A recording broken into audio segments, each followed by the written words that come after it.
5 நாடுகளில் 8 நாட்கள் சுற்றுப்பயணம் மேற்கொள்வதற்காக புறப்பட்டார் பிரதமர் Modi. Ghana, Trinidad Tobago, Argentina, Brazil, Namibia நாடுகளுக்கு செல்கிறார்.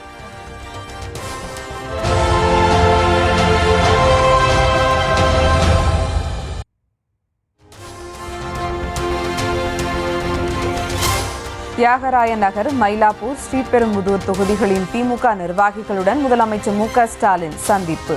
சட்டமன்ற தேர்தல் பணிகள், வெற்றி வியூகம் உள்ளிட்டவை தொடர்பாக 1-to-1 ஆலோசனை.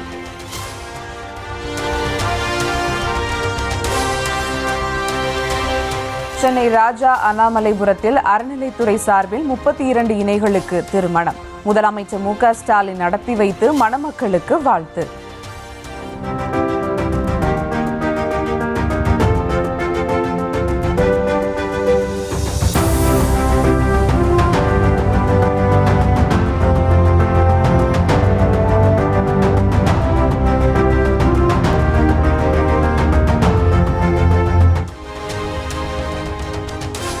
அரசு துறைகளிலேயே அறநிலைத்துறை நிகழ்ச்சியில்தான் அதிகம் பங்கேற்றுள்ளதாக முதலமைச்சர் மு.க.ஸ்டாலின் பேச்சு.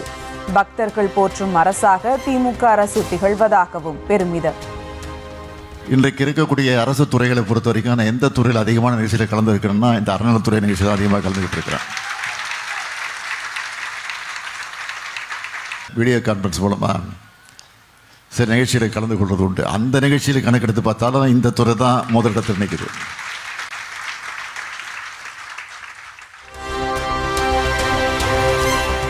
திமுக அரசு மீது பக்தி என்ற போர்வையில் சில பகல் வேஷக்காரர்கள் அவதூறுகளை அள்ளி வீசுவதாக முதலமைச்சர் மு.க.ஸ்டாலின் விமர்சனம்.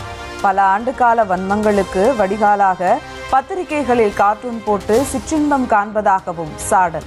தீயின் பேரில் பகல் வேஷம் போடக்கூடியவங்க இதை தாங்கிக்க முடியல. ஆனால் உண்மையான பக்தர்கள் நம்ம ஆட்சியோட ஆன்மீக துண்டை பாராட்டுறாங்க.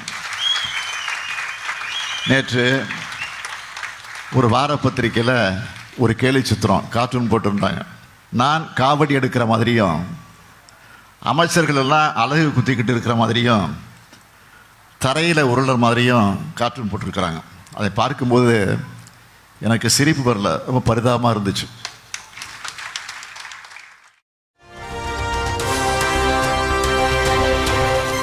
திருப்புவனத்தில் போலீசாரால் அடித்தே கொல்லப்பட்ட அஜித்குமாரின் குடும்பத்திற்கு இலவச வீட்டுமனை பட்டா மற்றும் சகோதரருக்கு அரசு வேலை. முதலமைச்சர் உறுதியளித்ததன் பேரில் ஆணையை நேரில் வழங்கினார் அமைச்சர் பெரிய கருப்பன்.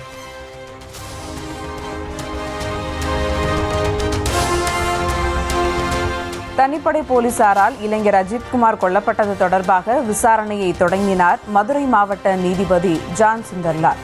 திருப்புவனம் காவல் நிலையம், மடப்புரம் கோவில், அஜித்தின் குடும்பத்தார் பொதுமக்களை நேரில் சந்தித்து விசாரிக்க திட்டம்.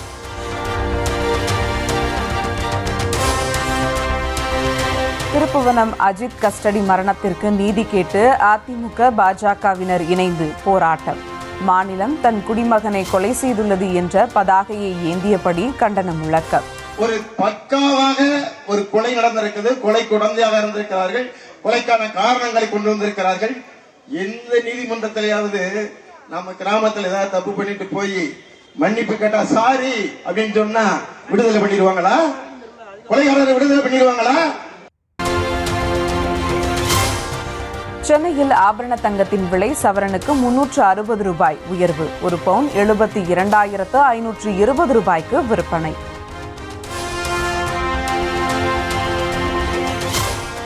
காவிரியில் கரை புரளும் வெள்ளத்தால் கடல் போல் காட்சியளிக்கும் திருச்சி முக்கொம்பு.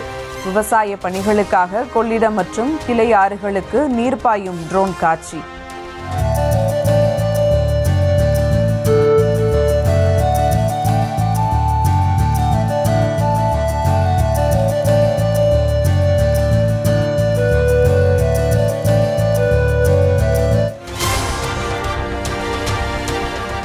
சென்னை புழல் அருகே 2 மகன்களுக்கு நஞ்சு கொடுத்து கொன்று லாரி அதிபர் தற்கொலை. கடன் தொல்லை காரணமாக விபரீத முடிவு.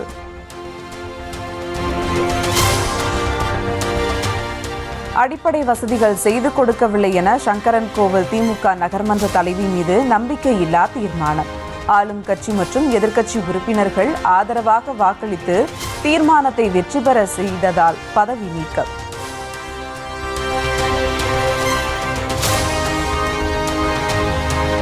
திருவாரூர் மாவட்டம் மன்னார்குடியில் பைக் மீது லாரி மோதியதில் 8ஆம் வகுப்பு சிறுவன் நிகழ்விடத்திலேயே உயிரிழப்பு.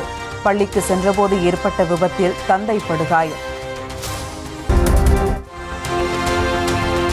8 கோடி ரூபாய் செலவில் வடசென்னையில் அமைகிறது குளிர்சாதன வசதியுடன் கூடிய பேருந்துகள் நிறுத்தம். கொளத்தூர், பெரம்பூர், ராயபுரம், துறைமுகம் ஆகிய 4 இடங்களில் அமைக்க டெண்டர்.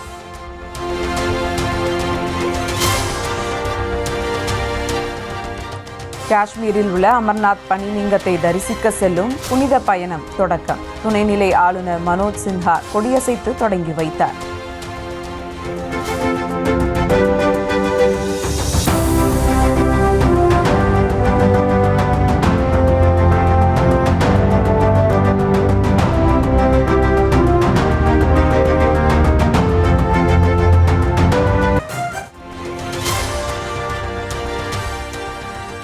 அமர்நாத் புனித யாத்திரை தொடங்கியதை அடுத்து காஷ்மீர் முழுவதும் பலத்த பாதுகாப்பு. உதம்பூர், ராம்பன் உள்ளிட்ட பகுதிகளில் 24 மணி நேரமும் பாதுகாப்பு படையினர் கண்காணிப்பு. கனமழையால் மத்திய பிரதேசத்தின் போபாலில் உள்ள சாலைகள் அனைத்தும் வெள்ளக்காடானது. பள்ளம், மேடு தெரியாமல் வாகனங்கள் தத்தளித்து சென்றன.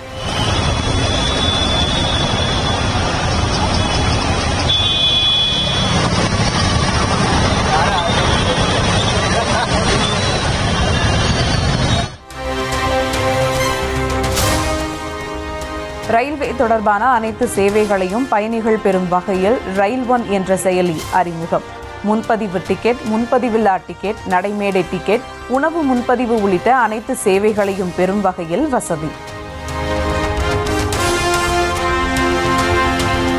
மகாராஷ்டிராவின் புனேவில் சாலையில் சென்ற அரசு பேருந்து மீது முறிந்து விழுந்த மரம்.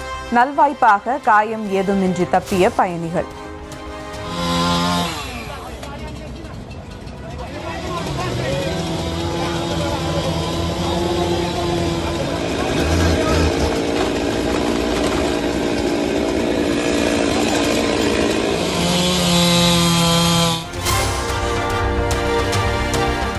புகழ்பெற்ற திபெத்திய புத்த மதத்தின் அடுத்த தலைவர் யார்? 600 ஆண்டுகால பாரம்பரிய முறைப்படி புதியவர் தேர்வு செய்யப்படுவார் என 90 வயது நிறைவு செய்த தலாய் லாமா அறிவிப்பு.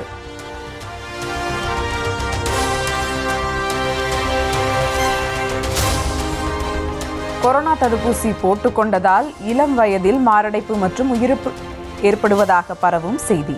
இந்திய மருத்துவ ஆராய்ச்சி கூட்டமைப்பு மற்றும் எய்ம்ஸ் நடத்திய ஆய்வில் திட்டவட்ட மறுப்பு.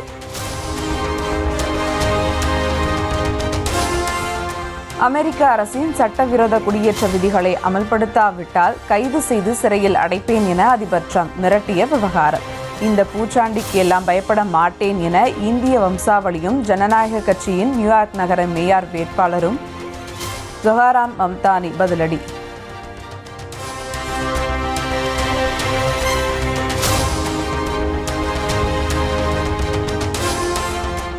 மெக்சிகோவில் பாரி புயல் தாக்கியதில் வெள்ளத்தில் அடித்துச் செல்லப்பட்ட கார்கள்.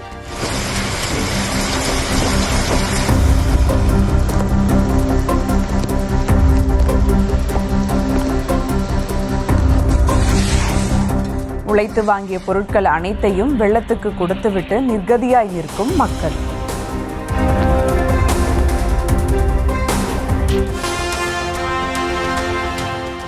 தமிழ்நாட்டின் பல்வேறு பகுதிகளிலும் உள்ள கோவில்களில் நடைபெற்ற திருக்குட நன்னீராட்டு பெருவிழா கோலாகலம்.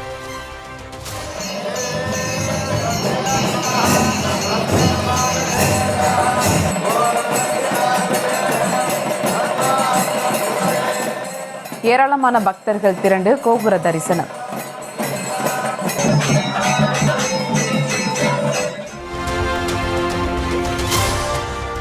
திருச்செந்தூர் முருகன் கோவிலில் குடமுழுக்கை ஒட்டி தமிழில் தேவாரம், திருப்புகழ், பாராயணம் பாடுவதற்காக அழைத்து வரப்பட்ட ஓதுவார்கள். கோவில் நிர்வாகம் சார்பில் உற்சாக வரவேற்பு.